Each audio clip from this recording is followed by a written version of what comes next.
What's going on? Vincent Rapisardi, BigBlueUnbiased.com. In this YouTube video, I want to talk about DeAndre Baker. So there's an arrest warrant out there regarding an armed robbery. I don't want to get into specifics because I don't feel qualified to talk about a subject like that. But I will say this. If it is true, and if for whatever reason he's allowed to play in the NFL in 2020, the Giants have to either release him or trade him. Because they've already set this standard that they clearly value having a good locker room and a strong culture.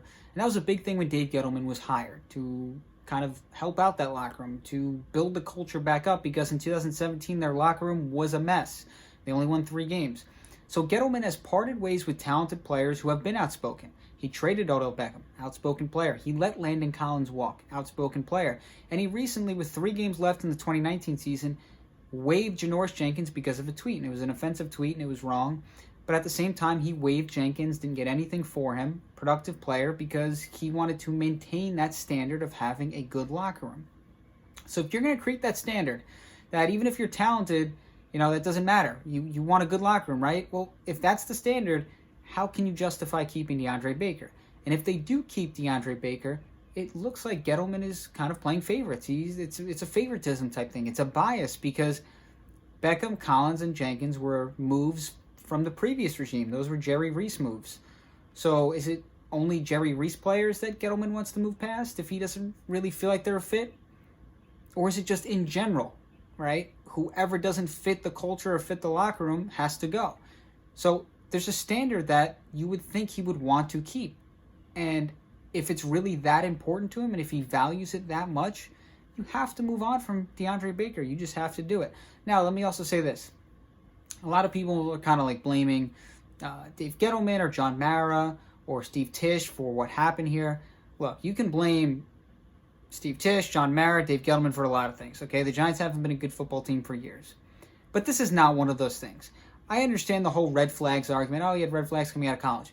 But usually red flags are like, oh, his attitude or his work ethic needs to improve. Nobody expects something like this, okay? You don't take a guy in the first round expecting something like this to happen. And at the same time, DeAndre Baker is a grown-up. You can't control what he does outside of the football facility or outside of the football field. That's on him. So while, yeah, maybe there were red flags, at the same time, nobody expects a red flag to this extent. So let's be fair when we're talking about that.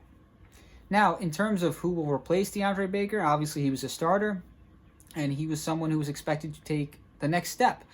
Struggled his first 10 games as a rookie, but his last 6 games he started to play better and definitely progressed. I think a player like Ross Cockrell, former Giant, played with the Panthers last year as a free agent. I think he would be a great addition. Only allowed 1 touchdown last year, passer rating around 68. And obviously he would sign some team-friendly type deal. He's not going to sign a big-time contract. So that still gives them the option of playing a Darnay Holmes or Sam Beal or Corey Ballentine and giving those guys playing time too.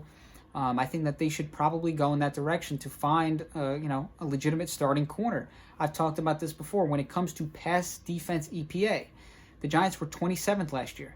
And of the top 16 teams, the top half of the league, in that category, 8 of those teams made the playoffs. You got to be good against the pass.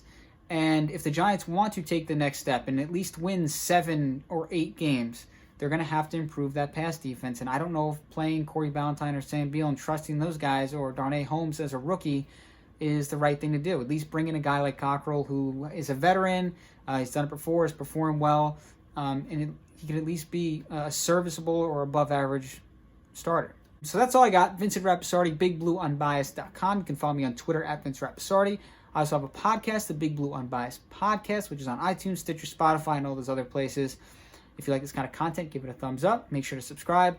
Thanks again, Vincent Rapisardi, BigBlueUnbiased.com.